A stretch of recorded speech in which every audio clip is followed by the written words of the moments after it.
Dear students, कल मैंने आपको ट्रांसफॉर्मेशन शुरू किया था और उस ट्रांसफॉर्मेशन में मैंने आपको सबसे पहले टू रिमूव करना सिखाया था। टू रिमूव का ये चैप्टर है, उसके मैंने आपको कुछ रूल्स बताए थे और अभी कुछ रूल्स बाकी थे जो रूल्स मैं आज आपको बताने जा रहा हूँ। तो कल मैंने जो आपको पढ़ाया था, मैंने बताया था कि ये जो ट्रांसफॉर्मेशन है इसमें जो एडवर्ब टू है, ये एडवर्ब टू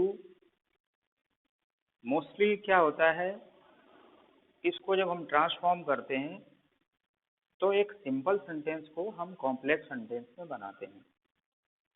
तो इसके हमने आपको 2 या 3 रूल्स पिछले एपिसोड में बताया था और इस सेशन में मैं आपको इसके आगे पढ़ाने जा रहा हूँ। आप देखिएगा कि ये जो दूसरा पार्ट है उसमें देखिएगा ये जो क्वेश्चन लिखा हुआ है, the book is too costly to be bought. The book is too costly to be bot.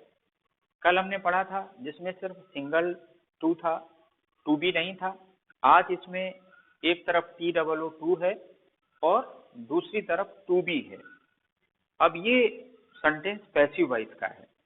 इस तरह के पैसिव वॉइस के सेंटेंस को बनाने के लिए हम क्या करते हैं, देखिएगा, हमें कुछ ज्यादा प्रोसेस नहीं करनी होती है।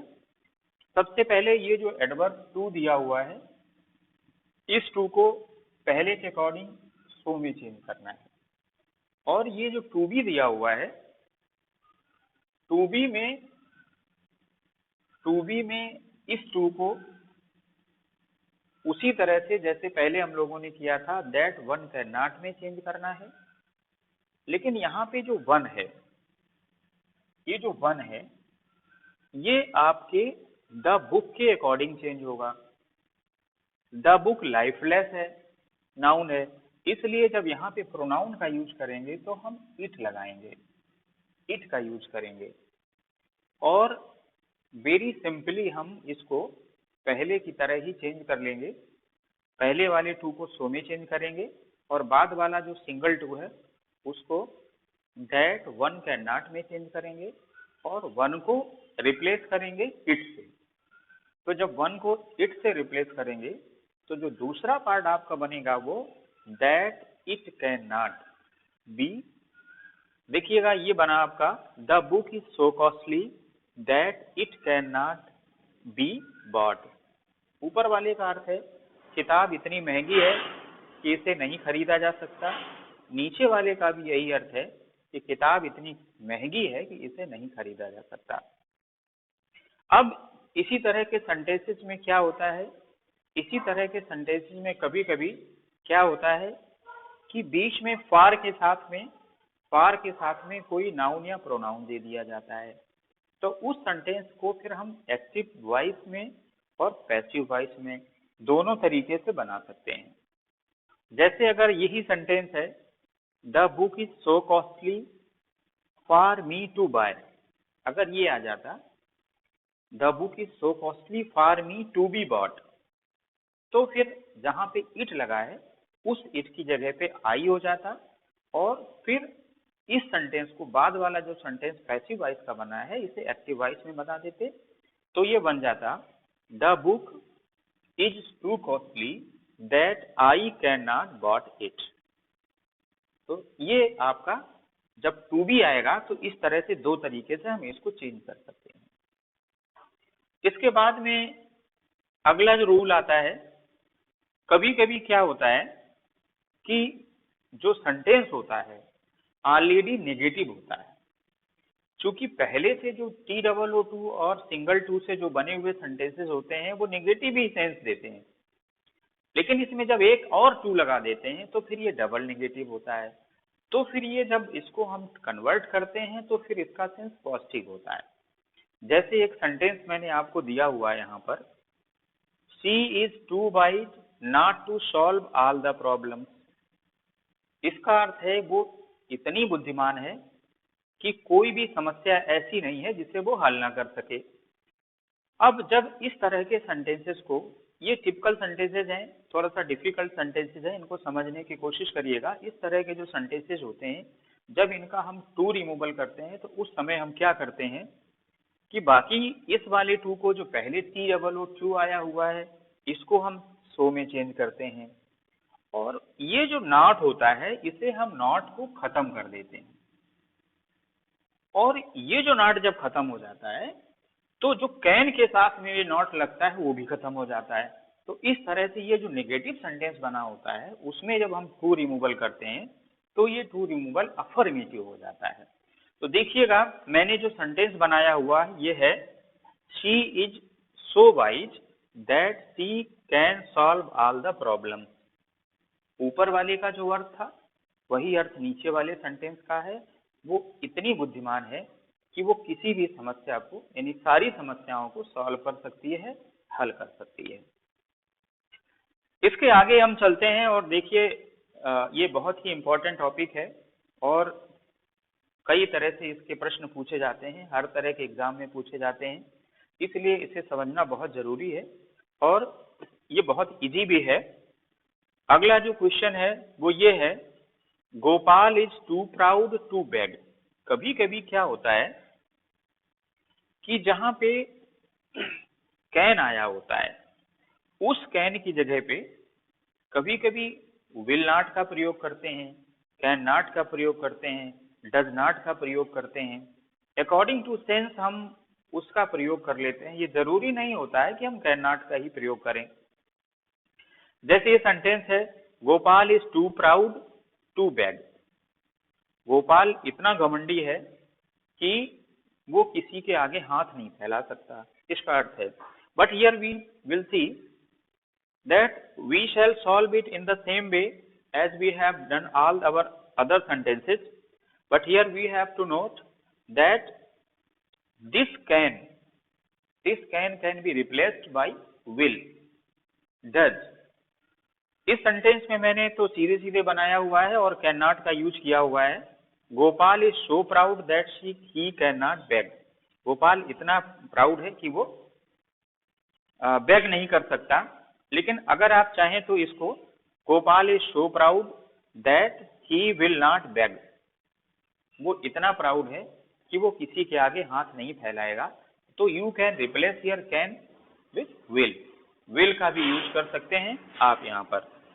आगे देखिएगा, अगला क्वेश्चन है, जैसे जैसे हम लोग आगे बढ़ते हैं थोड़े डिफिकल्ट क्वेश्चंस होते चले जाते हैं। अगला क्वेश्चन है, it is too hot for me to go out. ये सेंटेंस है। अब इस सेंटेंस में देखिए, जो आपका सब्जेक्ट है वो इट है। इट जब सब्जेक्ट होता है तो फिर बाद में जो हमें दूसरा सेंटेंस बनाना होता है उसके लिए प्रॉब्लम ये होती है कि हमें दूसरे सेंटेंस को किस सब्जेक्ट से शुरू करना है, इट से शुरू करना है या किसी दूसरे सेंटेंस से शुरू करना है। तो इस तरह के सेंटेंसेस दो प्रकार के आते हैं। एक तो जो सेंटेंसेस आते हैं उनमें जो इन्फिनेटिव दिया होता है उसके पहले कोई ना कोई प्रोनाउन या नाउन दिया होगा। जैसे इसमें हमने फार के साथ मी का यूज करा हुआ है, फार के साथ हमने मी का यूज करा हुआ है। तो इस तरह के सेंटेंस में हमें कोई ज्यादा प्रॉब्लम नहीं होती है, क्योंकि हम फिर ये जो मी होता है इसी को सब्जेक्ट बना लेते हैं और जो फार इसमें दिया होता है इसे हम खत्म कर देते हैं, कट कर देते हैं। तो ये सेंटेंस आपका बना, it is so hot that I can not go out. अगर यही सेंटेंस इसमें जहां फार के साथ मी दिया हुआ है, अगर यहाँ पे मी ना होता या कोई फार के साथ कोई दूसरा यहाँ पे ऑब्जेक्ट ना दिया होता, तो उस कंडीशन में हम क्या करते, वेरी सिंपली, जैसे ये सेंटेंस अगर ये होता, it is too hot to go out, तो ये एक यूनिवर्सल चीज कहता है, एक यूनिवर्सल अपील करने लगता है ये सेंटेंस। और जब ये सेंटेंस एक यूनिवर्सल अपील करने लगता है तो फिर इस कंडीशन में क्या होता है, इस कंडीशन में जो हम कॉम्प्लेक्स सेंटेंस बनाते हैं, यानी जो हम टू रिमूवल करते हैं, उसमें जो दूसरा सेंटेंस होता है उस सेंटेंस को हम प्रॉपरली नो वन कैन, अगर ये सेंटेंस इस तरह से होता, it is too hot to go out, तो फिर हम इसको ऐसे बनाते, it is so hot that no one can go out. इतनी गर्मी है कि कोई बाहर नहीं जा सकता। लेकिन अगर इन्फिनिटिव के पहले कोई पर्टिकुलर नाउन या प्रोनाउन दिया हुआ है तो फिर ये सेंटेंस उस पर्टिकुलर नाउन या प्रोनाउन के बारे में कहेगा। चूंकि अब ये किसी नाउन या प्रोनाउन के बारे में नहीं कह रहा है, ये सबके बारे में कह रहा है, इसलिए क्या करते हैं हम नो वन का यूज करते हैं। और फिर जब नो वन का यूज करते हैं तो कैन के साथ जो नॉट लगाते हैं उसे हटा देते हैं, क्योंकि डबल नेगेटिव का यूज हम किसी सेंटेंस में नहीं कर सकते। मुझे आशा है कि आपको समझ में आ रहा होगा। आगे देखिएगा, अगला जो सेंटेंस है वो थोड़ा बहुत इजी है। कभी कभी क्या होता है कि जैसे अभी तक जो हमने रूल्स पढ़े हैं उनमें सारे रूल्स में हम लोगों ने पढ़ा है कि TOO दिया होगा और TO2 दिया होगा। अब ये जो अगला रूल है इसमें सिर्फ एक टू दिया होगा, TOO दिया होगा। तो वेरी सिंपली हम इस टू को क्या करते हैं, इस टू को जब रिमूव करते हैं तो या तो हम इसे ओवर में चेंज कर देते हैं, या फिर हमें इसे एक्सट्रीमली में चेंज कर देते हैं, या हम इसे वेरी में चेंज कर देते हैं। बस इस सेंटेंस में और ऊपर वाले सेंटेंसेस में अंतर इतना है कि उसमें भी हम टू खत्म करते थे तो सो करते थे, यहाँ पर जब टू खत्म करते हैं तो हम टू को खत्म करने के बाद में ओवर, एक्सट्रीमली या वेरी का यूज करते हैं। तो ये सेंटेंस जो मैंने दिया हुआ है ये है ही इज टू लेजी। हमने क्या किया, इस टू की जगह पे हमें क्या करना है, टू की जगह पे एक्सट्रीमली कर देना है। तो क्या बन गया, ही इज एक्सट्रीमली लेजी। इस रूल को हम दूसरे तरीके से भी कर सकते हैं। दूसरे तरीके से जब करेंगे तो इस टू को यहाँ पे कट कर देंगे। कट करने के बाद में यहाँ पर हम बियॉन्ड द प्रॉपर लिमिट लगाएंगे। Beyond the proper limit. जब बियॉन्ड द प्रॉपर लिमिट लगा देंगे तो ये टू खत्म कर देंगे। जैसे ये ही इज टू लेजी आया है, इसको जब हम सॉल्व करेंगे तो ये जो बीच में टू आया हुआ इसे खत्म कर देंगे, और इस सेंटेंस को बियॉन्ड द प्रॉपर लिमिट को हम बाद में लगा देंगे। तो he is lazy beyond the proper limit. जैसे एक एग्जांपल हम आपको देते हैं, the milk is too hot. The milk is too hot, या तो आप इस टू को ओवर कर दीजिएगा तो ये सेंटेंस बनेगा the milk is over hot, the milk is extremely hot. या फिर आप क्या करेंगे, टू को रिमूव करेंगे और बियॉन्ड द प्रॉपर लिमिट बाद में लगा देंगे। तो ये सेंटेंस बनेगा आपका the milk is hot beyond the proper limit, and that will become your proper transformation, proper removal of too. The next question is here.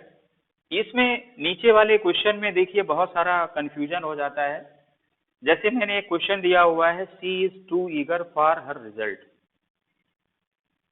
इसके पहले जो मैंने सॉल्व क्वेश्चन आपको बताए हैं, सॉल्व कराए हैं, उसमें हमने कहा था जो फॉर के बाद में जो भी आता है, फॉर के बाद में जो भी आएगा वो आपका जो कॉम्प्लेक्स सेंटेंस बनेगा, अर्थात जो सबऑर्डिनेट क्लास बनेगी उसका सब्जेक्ट हो जाएगा वो। लेकिन इस रूल में यहाँ पर देखिएगा एक TOO दिया हुआ है और सिंगल टू नहीं दिया हुआ है। इसका मतलब ये जो रूल है, अक्सर स्टूडेंट्स को इसमें कंफ्यूजन हो जाता है। ये जो रूल है, ये रूल जो इसके पहले हमने रूल बताया था बस उससे मिलता जुलता है। हमें करना क्या होगा, ये TOO आया है, बस इसी को एक्सट्रीमली में चेंज करना है, और एक्सट्रीमली में चेंज करने के बाद में हमें और बाकी कुछ चेंज नहीं करना है। तो पहले जो क्वेश्चन दिया हुआ था वो था she is too eager for her result. इस टू को जब हमने खत्म किया तो इसमें हमने इसकी जगह पे एक्सट्रीमली लगा दिया। एक्सट्रीमली जब लगा दिया तो ये बन गया she is extremely eager for her result, और इस तरह से ये आपका एक सेंटेंस बन गया। इस सेंटेंस का भी वही अर्थ है, वही अर्थ इस सेंटेंस का भी है। इस तरह से मैंने आपको ये टू रिमूवल का जो पार्ट है वो पूरा मैंने सिखाया है। मुझे आशा है कि आपको ये अच्छी तरह से समझ में आया होगा, और इसके आगे के टॉपिक हम अपने अगले वीडियो में आपको देंगे।